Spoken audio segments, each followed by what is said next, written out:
Task Force Apocalypse is only going to have 2 destroyers compared to the enemy's 3, so that could potentially be a problem. What they end up doing is they send 2 to one side. If you're running 3, they send 2 destroyers to one side as the 1 kind of goes by himself. I'm going to turn up the music just a little bit. So we have... So there we go. Let's get a little bit more music going. Is Archer there? Sterling Archer it is, man. So it looks like... I don't think we know Hij. I don't think we've basically hung out with him too much, but Rascally Rabbit, we know him, of course, from the past weeks.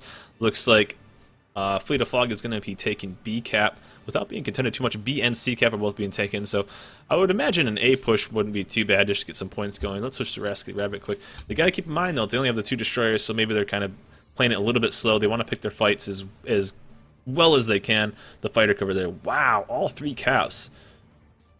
So they have all 3 caps being contended by enemy destroyers. What does that tell me? That they have 1 destroyer on each cap, potentially 2 ships on B for how long that's been going. But if I'm these guys, I do the double Benson push on A cap, try to contend that destroyer, and potentially even it up if they can, especially with the air cover as well. Alright, try to zoom out a little bit, try to follow these guys. Rascally Rabbit, they're doing the exact push basically right here. They got to be careful though, because the time they get there, there's going to be somebody rolling from B cap, whatever destroyer that was. So 3FM is doing a fantastic job at putting some potential aggression towards the B to A transfer. So they got to keep that. Anytime they can maybe get a Benson to kind of pull off and not contend these guys at all, that would be really, really good for these guys. Nothing spotted yet, so he must have been just topside. Must have been just topside to roll away. We'll stick with the destroyers. This is going to be the first action is Rio and Rascally Rabbit pushing A cap, and he's not even on cap. He basically got the cap and bailed out. So surprising that not 3FM didn't even spot anybody on B as well.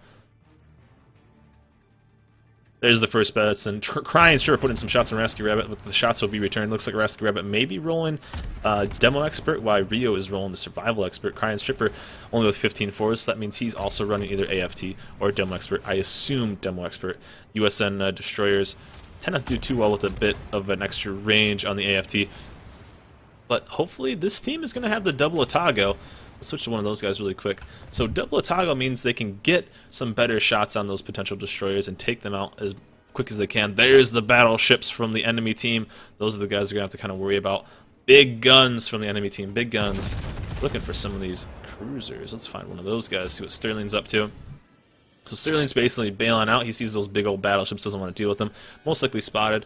Atago destroyer Shiguri is on C cap, kind of hanging by himself, so might as well just leave him alone, not really worry about him. And Sterling will most likely go dark if he can. Switch to Raython really quick. Raython most likely is dark right now. Most likely we'll try to push up on these guys and see if we can get some quick shots in. Force to repair, potentially help with the carrier, and maybe taking out one of these battleships as fast as they can. You'll see a lot of, and they see a little bit of pinging on the map there. We maybe have a potential strike, but I don't know how much you'll actually get through. This high-level play, you don't have to get too many striking opportunities. Just a Rascally Rabbit really quick. See if they'll try to push that smoke if they can. Shots in. Crying Stripper is spotted. Rascally Rabbit is going to hopefully get some shots in on him. Hiding right around the rock. Potentially some torps coming in as well. See, if I'm these guys, I would have pushed A little bit quicker, but, you know, maybe they're waiting for the planes to come by. And the AA is on as well. Church is over there on B. Two Bensons over on B, so they know they don't have to worry about any other destroyers. But they are going to be spotted by these guys. And like they said, their only Atago on the enemy team is over on C cap. So from there, let's see if we can get up a little higher. Let's see what we can do. Potential Torp squad. Not too much. I mean, you're not going to be able to get... The high-level CVs at this play tend to sweep for torpedoes a lot. So you don't get a lot of torpedoes that make it unnoticed. And with that, it's hard to really get a lot of good torpedoes. Now, if they could potentially take out this destroyer and push this way, they have a great side to... I mean, because look at that little squad of battleships over there. But now, Task Force Apocalypse is going to have to worry about, because they know 2 destroyers are on B cap, and there's not much more that they can do with it. All of their destroyers are on A cap, while 2 of theirs are on B, and they're trying to take out the one on C. It looks like some big... Switch over to the destroyers really quick. The CV is potentially going to get a strike on these guys. It is going up, though. And looks like one of them is running, at least one of them is running the AA mod, so that will keep them relatively safe. They're going to survive this. I'll take any damage. Rescue Rabbit's going to be able to peel out with no damage taken. It's so bad on a DD. But with the DD, I mean, the USN DD did get a buff in its AA, which is good. But the main thing you want is that that effect of that buff. So, too much caffeine? Nah, man, just enough. I get excited for these games. So it looks like they were able to find really, oh, Battleship Montana taking some big damage right now. Wargen, let's switch over to him really quick, see what he's kind of aiming at. That front on Raytheon. See, this is their advantage. They have fire. They have HE as their advantage. 2 cruisers, they have that. Fog Battleship down to about 27,000. Not much more they can really do. Looks like they're trying to maybe ping something on the map there, try to get some coordination going.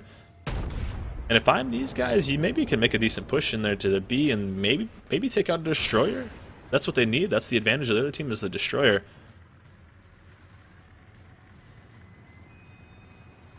So Fog Battleship taking some damage right there, down about 14k. Let's switch over to Ice Serpent. See, he's got a little bit better angle. Ice Serpent just kind of hanging there all by himself, not really taking too much aggression. Fog Battleship Yamato. The Yamato and the Montana, man, they need to focus down that North Carolina, take him down. Crying Stripper taking really big damage from Rio. Switch over to those guys really quick. Can they take out the Benson and potentially even up the 2v2 Benson possibilities here? Down to about 2,800 damage. Rio forces the repair, doesn't have anyone, so any fire is going to stick on him. 1,200 damage for Crying Stripper. Could be the first kill of the game right here. Two Bensons pushing in 900 damage, only needs about a couple more hits. Down he goes back. They get the kill on Crying Stripper, so that's the first kill in the game. Down goes the Benson, down goes potential crowd control, and right away Rio's going to have a perfect shot for this Montana. The North Cal is going to only have about 5k life. He's got to be careful with these planes, though. And Labatt, thank you for the sub, man. Appreciate that, dude. Oh, down goes Montana too. 2 ships down to 0. Rio going to hopefully get a nice little flank on here with the potential. If he can get away from these torpedoes. Benson's very, very sneaky. Gets out of here, no problem. Church taking some damage. Grassy Rabbit. And we noticed, we've followed these guys before, and they roll with a 2 Benson a lot, but they're able to control the map with 2. You know, they're down. Down goes another ship for Fog Fleet. This is going to get the snowball effect. We talked about this before, where you lose one, and then you lose a second, and then you lose a third. And it gets out of control very quickly. I mean, now they're already pumping some damage into a Shikaku that's coming straight at them. They're going to get a great flank on these battleships, and there's not much else they can really do. They know there's 2 Bensons, but what are they going to do? You got to be able to control the map as well. And this is when the Fleet of Fog kind of has to keep backing up, and just there's not much they can do. You know, Evant is right here just hanging out, not being able to do too much. The cruiser, the Otago, their lone Otago has been at C-cap the entire time, and Evant is taking big damage from all the HE from all the battleships. I mean, what can you really do? And just like that, C-cap, I don't know if you guys can see it, C-cap has 2 ships from Fleet of Fog just hanging back there. You can't really see them because they are. Let's see if we can switch to Origin really quick, see if the battleships are making a push. There's the 1 Benson. Let's switch over to these guys back really quick.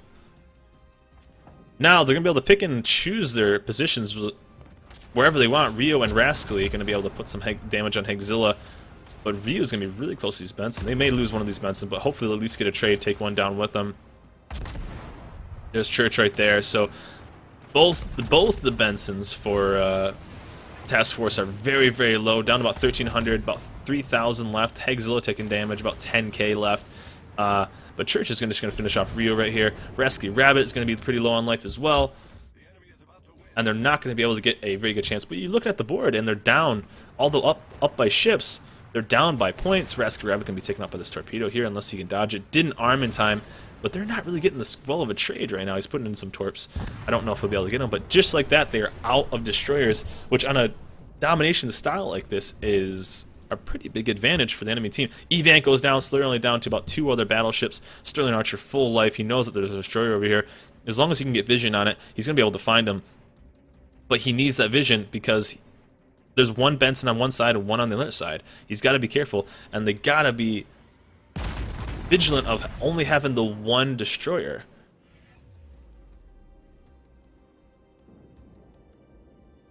Church right there. So it's just Sterling versus Hegzilla. Let's see if he can take him out. Just like that, all he needs is vision from those airplanes, and they're going to keep him spotted for a little while. Sterling's going to be able to be relatively coy, not push too hard, and just focus on taking out this destroyer if he can. potential strafe coming in from this aircraft carrier. Let's see if he times it right. I don't know if he will. Oh, there's a decent little strafe. Takes that's a pretty good strafe. That's a pretty good strafe this late in the game. So Ice Serpent pushing up. Let's go to him really quick. Ice Serpent taking damage. Battleship Yamato and Fog Battleship. See, this is the change. These are the Amagis. The Amagis tend to hang behind the rocks a little bit. Assist damage, not be the main tanks as the North Carolinas are, and the enemy team, the Fleet of Fog, they've lost their tankiness of the North Carolinas, so they're not going to have as good an AA, so the carrier's going to be able to do more damage, and they're not going to have the durability that a front on North Carolina has compared to a Magi, basically broadside. But like I said, Fleet of Fog, it's not over. They're in the lead. They're up nearly 200 points, and they have 2 destroyers, but now Team Apocalypse or Task Force Apocalypse has been able to retake B-Cap and then push that damage, but that is a broadside Amagi at 8 kilometers, although Ice Serpent has double fires. Just one went out, so it does not have a repair yet. But Battleship Yamato, relatively low, about 17,000. Church just keeps beaming on these guys, so that's all he can really do right now. But Sterling is hunting as much as he can for these destroyers, just needs another plane, this guy. But we do know that 3FM lost some planes on that beautiful strafe. So Ice Serpent might go down here, but it's going to be a relatively good trade. I mean, just the battleships. Let's switch to Shino. He's going to be maybe the majority of taking up the majority of this damage right here. Or Shin, I should say. Secondary is going off on that Benson. You know your danger close when a secondaries on NorCal are going off. 5k left on Church. Can they do anything else? Fog Battleship Yamato burning down as well. Like I said, having the advantage of the 2 Atagos and just keeping everybody on fire. Everybody on fire. That on this map, with how many rocks and everything there are, or how many islands and everything. Switch over the Wrath really quick, see what his view is showing us. You're going to be able to pump out so much HE damage, Battleship Yamato. These guys aren't even able to put any shots on this Atago. And we know he's going to pump right into these 2 battleships. With one is now dead, Wrath getting the final kill. He's going to be running into that aircraft carrier pretty quick. So just like that, although Fleet of Fog is still in the lead by about 20 points or so, about 15 points, it's not going to last too long. They have the 2 caps to 1, and they're pushing right into their base. Although we could get a nice trade with a Benson maybe going in for a YOLO bit. Let's just Shin really quick. Shin's going to be pushing right into this Benson. There's going to be 2 Bensons in his face, less than 6 kilometers.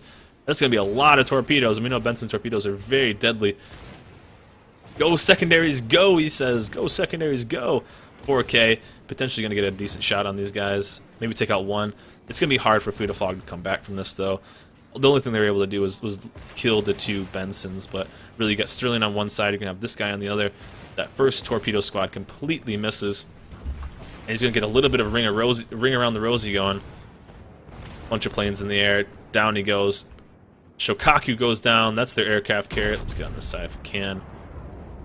Church and Hagzilla kind of just running away. But 3FM, they'll be able to, maybe be able to pick them off. One more kill. Battleship Congo goes down. And that'll be game, set, match for that one. Torps are in from the Atago. Hagzilla relatively low. One more shot will kill him. And down. Hagzilla takes the last kill. So very strong match by Task Force Apocalypse. Fleet of Fog lost a couple ships early. And they were able to just kind of keep up that pressure. You know, although Task Force Apocalypse lost their Bensons, they didn't quite let them get a control, didn't really let that get to their heads. They had the cruiser presence there, so that means they can still keep up pressure on those destroyers as long as they're spotted. And so although they were down 2 Bensons to 3 throughout the match and they ended up losing them, it was a 2v2 at the last situation, so the Bensons on Task Force are relatively low going into those. But really, it was the battleships, and I think it may have even been the NorCals being able to tank the damage of the other battleships a little bit better than the other battleships. You know, the Amagis just can't hold up the damage. So first game goes to Team Task Force Apocalypse. Really good showing by those guys. They kind of just kept up the pressure and just kept it going. Although they lost all their Bensons and the other team had 2, they were able to take the second cap, keep pushing into them, and dealing the damage they needed. 3FM did a really good job at keeping vision on the destroyers, so Sterling could then keep them at bay. And a very, very good showing by those guys. First game goes to them. Fleet of Fog, although the crowd favorite with over 70% of the votes going for Fleet of Fog, dropped the first one, the Task Force. Both these guys are 8 and 6 on the season, so I mean, they're tied for 4th place. These are almost mirror matches, basically. And the overlay needs to be switched, you say? Okay, we'll work on that. Levitagos for their concealment, they can double up as Stealthy DD. Absolutely. Absolutely. Although they lost him, as long as he gets vision from a fighter Shokaku, like 3FM was, they could easily control the map and keep those guys. I mean, just keep them away. If you can keep those guys away and on the run, then the Bensons are almost useless, you know? Sterling was doing a really good job around actually this side of the island. I mean, he knew both the Bensons were over here. He was doing a very good job at controlling where they could go. I mean, 3FM was way off in the corner over here, but he was doing a really good job at kind of shutting off that lane almost. So, checking all these guys. Ice Serpent's the only guy really on that team that's really pushed rank. Exil is almost rank 8, or is rank 8. That's pretty solid. Let's just switch up this. Task Force takes the first one, jumps up to a 1-0 lead.